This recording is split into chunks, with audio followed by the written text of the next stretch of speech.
And that's why I raised the possibility, installed, and just like, who is he? I pointed out that there's some really short guy named Gary Stevens, who Stephen A. towers over. Stephen A. is 6'1". There's some dude that appears to be around 5'8", 5'9", named Gary Stevens that Stephen A. runs around the country with, who says he was Stephen A.'s teammate at Winston-Salem State. There's no proof of it.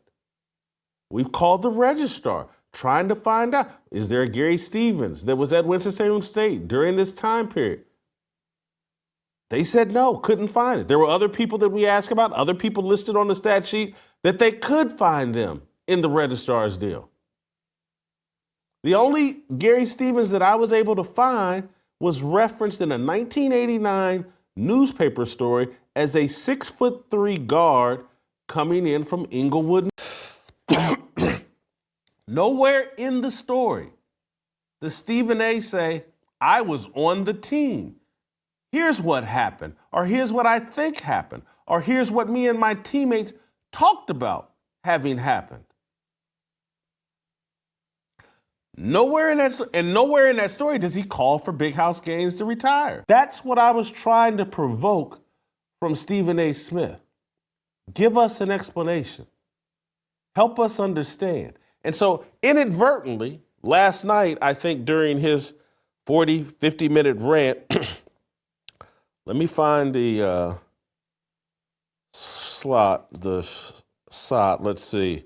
We're in front of him. It isn't there. We got a clip of Stephen A., I thought, talking about the money he's given to, or he's Dr. Stephen A. Smith. We got this clip from last night, Stephen A. talking about all the money he's raised and why they call him a doctor at Winston-Salem State. Let's play that clip.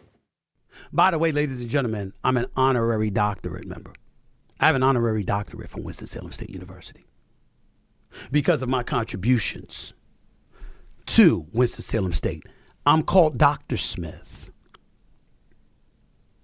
Has something to also do with the contributions that I make because I believe about upliftment. Don't you see all the help that I'm providing? Jason Whitlock isn't generating 10,000 scholarships for HBCUs. Jason Whitlock is a white supremacist.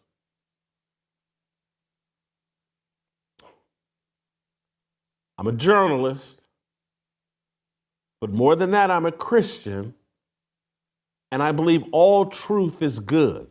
All truth is necessary. Any attack on truth is really an attack on God. Any attack on truth actually poisons the culture and creates the chaos and immorality that is running rampant in America.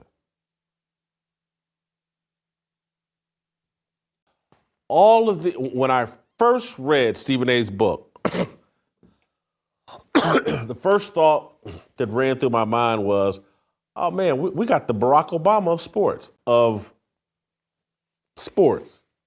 This guy has written a book with a farcical narrative to promote a political career. I'm talking about Stephen A. Smith. We know Obama did it. But all these politicians do it, or many of them do. It's part of the playbook. And so when I read Stephen A.'s book and saw, well, dang, this dude's promoting the vaccine. He's taking unprovoked pot shots at Donald Trump. He's pretending that the police in Troy, Michigan, locked him up for no reason, and that the two white people that were in the car with him, that were peers of his, they didn't help him.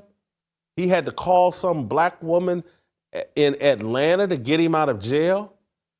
And this is why the wanted, I'm looking for tips. Who were the reporters, he says, that were with him the night in Troy, Michigan, when police arrested him for driving on a suspended license and doing nothing, and 8 cops surrounded him? He said there were 2 journalists with him. Could we hear from them? Could they email me? Could they go on Stephen A's podcast? Stephen A. Smith has vowed to never say my name again. He doesn't have to say my name again. That's not the point. I want him to explain his book.